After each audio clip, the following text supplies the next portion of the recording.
남구 아르누보 주상복합 건물에서 화재가 난 지 꼭 한 달이 됐습니다. 울산 고층 건물 가운데 8곳이 아르누보와 같은 가연성 외장재를 사용하고 있는 것으로 나타났습니다. 국내 유일의 고래 관경선인 고래바다 여행선의 고래 발견율이 20% 수준에서 벗어나지 못하고 있습니다. 발견율을 높이기 위한 대책이 필요하다는 지적이 나오고 있습니다. 지난 6일 정전 피해를 입은 석유화학공단 입주 기업들이 피해 보상 방법을 검토해 보상 요구를 진행할 계획입니다. 여러분 안녕하십니까? 일요일 밤 뉴스데스크 울산입니다. 일요일인 오늘 울산지방은 맑은 날씨 속에 건조주의보가 발효된 가운데 아침 최저 9.3도로 시작해 낮 최고 기온 18.8도의 포근한 날씨를 기록했습니다. 내일은 맑은 날씨 속에 아침 최저 3도, 낮 최고 12도의 쌀쌀한 날씨를 보이겠습니다. 울산기상대는 이번 추위가 내일 절정을 이룬 후 기온이 차차 오르겠으며 건조특보가 계속될 것이라며 산불 등 화재 예방에 각별한 당부를 이어갔습니다. 남구 아르누보 주상복합 건물에서 화재가 난 지 꼭 한 달이 됐습니다. 이번 화재에 불이 빠르게 번진 원인으로 가연성 외장재가 지목됐는데 울산에서 30층 이상 고층 건물 가운데 8곳이 같은 소재를 사용하고 있는 것으로 나타났습니다. 정인곤 기자입니다.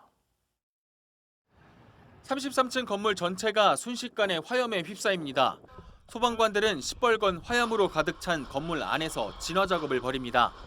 지난달 8일 벌어진 아르누보 주상복합 건물 화재. 다행히 목숨을 잃은 사람은 없었지만 95명이 병원으로 옮겨지고 수백 명의 이재민이 발생했습니다. 건물 외장재인 알루미늄 복합 패널이 불쏘시개 역할을 한 것으로 파악됐습니다. 발화 지점으로 밝혀진 3층 테라스에는 알루미늄 패널을 따라 빠르게 불이 번진 흔적이 그대로 남아 있습니다. 불이 번지는 데는 채 몇 분이 걸리지 않았습니다. 거의 가연성 접착제로 추정하고 있습니다. 그래서 그것 때문에 급격하게 연소가 일어났지 않았을까. 울산에서 같은 외장재를 사용한 30층 이상 고층 건물은 8개. 모두 외장재 방화 규정이 생긴 2012년 이전에 지어진 것들입니다. 불이 나면 아르누보와 판박이일 가능성이 높습니다. 불안하게는 느껴지죠. 아무래도 그렇긴 한데 그게 뭐 현재 규제상 문제가 없다면 강제할 수 있는 방법도 없을 테고 조심할 수밖에 없는 거 아닌가. 소방당국은 알루미늄 복합 패널을 사용한 건물 8개를 포함해 모두 33개인 30층 이상 고층 건물 합동 점검을 연말까지 마무리할 계획입니다. 한편 경찰은 아직도 미궁에 빠진 아르누보 화재 발화 원인을 이달 안에 발표하겠다고 밝혔습니다. MBC 뉴스 정인곤입니다. 국내 유일의 고래 관경선인 고래바다 여행선의 고래 발견율이 20% 수준에서 벗어나지 못하고 있습니다. 배를 타고 5번 나가면 4번은 허탕을 치고 돌아온다는 얘기입니다. 이렇게 낮은 발견율 때문에 인기가 떨어지면서 매년 수억 원씩 적자를 내고 있습니다. 집중 취재 이용주 기자입니다. 어서 오라는 듯 수면 위로 하나둘씩 모습을 드러내는 돌고래들. 가판 위에는 환호와 탄성이 터져 나옵니다. 가족들하고 멀리에서 고래 보려고 왔는데 오늘 보고 가게 돼서 추억도 많이 되고 좋은 것 같아요. 2009년 7월 첫 운항을 시작해 올해로 12년째를 맞은 고래바다 여행선. 동해바다를 뛰노는 돌고래를 직접 볼 수 있는 국내 유일의 여행선이지만 매년 수억 원대 적자를 내는 돈 먹는 하마이기도 합니다. 고래바다 여행선이 최근 5년간 벌어들인 수입은 26억 4천만 원. 그러나 수입의 2배가 넘는 지출 탓에 5년간 30억 원이 넘는 적자를 냈습니다. 만성적자의 가장 큰 원인은 낮은 고래 발견율. 한 번 출항해 3시간 동안 고래 탐사를 하는데 발견율이 고작 20% 수준에 불과합니다.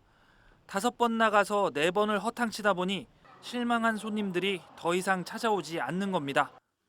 우리나라에서는 이제 뭐 독보적으로 이제 그렇게 운행을 하고 있기 때문에 가능한 한 좀 더 볼 수 있는 그런 시도를 하는 것이 안 좋겠느냐. 1980년대까지 포경기지로 이름을 날렸던 장생포에서 고래를 찾아보기 어렵게 된 이유는 무엇일까? 고래연구센터에서 작성한 보고서에 그 실마리가 담겨 있습니다. 과거 울산 앞바다에서 잡혔던 긴수염 고래와 귀신고래, 참고래는 무분별한 남획으로 자취를 감춘 상황. 현재 동해안에서 관측되는 고래 중 대다수는 돌고래, 그중에서도 참돌고래입니다.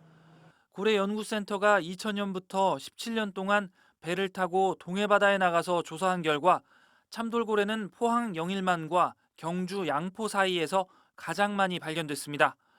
최소한 북구 정자항까지는 올라가야 돌고래 발견율을 높일 수 있는 겁니다.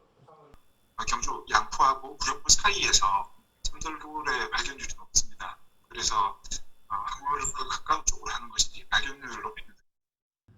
결국 돌고래를 보려면 북쪽으로 가야 하는데 항로 여건이 발목을 잡습니다.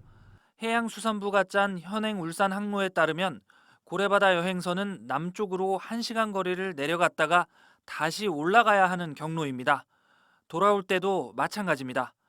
고래 탐사 운항 시간 3시간 중에 2시간은 이동 시간으로 허비하는 셈입니다. 화엄초 등대와 울기 등대 앞쪽을 지나서 정자 앞바다까지 가게 되면은 왕복 한 1시간 정도의 시간을 절약하게 됩니다. 그렇게 되면은 고래 탐사할 수 있는 시간을 그 시간을 그만큼 1시간을 더 여유를 가지고 할 수 있다는 거죠. 코로나19 여파로 탑승객이 급감하면서 올해에도 5억 원가량의 적자가 예상되는 고래바다 여행선. 고래 발견율을 올리는 특단의 대책이 없는 한 이 적자는 계속 세금으로 메꿔야 합니다. MBC 뉴스 이용주입니다. 지난 6일 정전 피해를 입은 석유화학공단 입주 기업들이 공장 배관 등을 정비하고 정상 가동 준비를 진행하고 있습니다. 하지만 일부 기업들은 정상 가동까지 일주일 이상의 시간이 걸릴 것으로 알려졌습니다. 입주 기업들은 내일부터 정확한 피해 규모를 파악하고 피해 보상을 위한 방법을 다각도로 검토해 보상 요구를 진행할 계획입니다.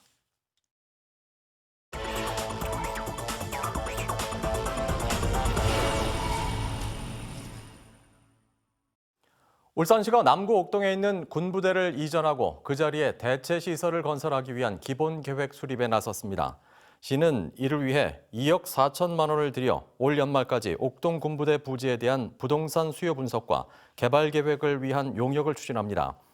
옥동 군부대는 울주군 청량면 일대로 이전이 잠정 결정됐으며 이전 비용은 울산시가 기존 부지를 일부 매각해 부담할 계획입니다. 오늘 오전 9시 10분쯤 남구 삼산동의 한 오피스텔에서 30대 여성이 숨진 채 발견됐습니다. 오피스텔에서 물이 샌다는 신고를 받고 출동한 소방관은 잠겨있던 문을 열고 들어간 오피스텔에 화재 흔적이 있었고 그곳에서 숨진 여성을 발견했다고 밝혔습니다. 경찰은 과학수사대 감식 등을 통해 정확한 경위를 조사하고 있습니다. 이번 주 수요일인 13일부터 마스크 착용 의무화 위반자에게 과태료가 부과됩니다. 울산시는 한 달간 계도 기간이 끝남에 따라 영화관과 장례식장, 대중교통, 유흥주점 등 30종류의 시설 이용자 중 위반자에 대해 과태료를 부과할 계획입니다. 시는 마스크 착용을 지도에도 지키지 않으면 당사자에게 과태료 10만 원을 부과하고 관리자도 1차 150만 원, 2차 위반에 300만 원을 부과합니다. 울산 지역 소방서가 운영하는 119 구급차가 대부분 골든타임인 5분 안에 현장에 도착하지 못하는 것으로 나타났습니다.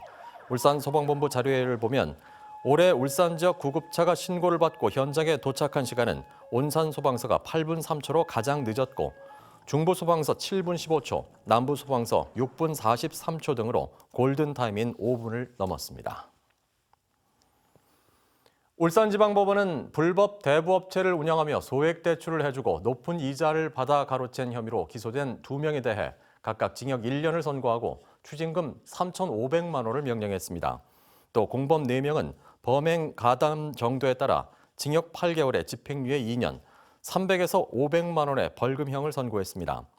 이들은 지난해 3월부터 무등록 대부업체를 운영하며 급전이 필요한 사람들에게 연간 1,000에서 5,000%에 달하는 이자를 받아 챙긴 혐의로 재판에 넘겨졌습니다.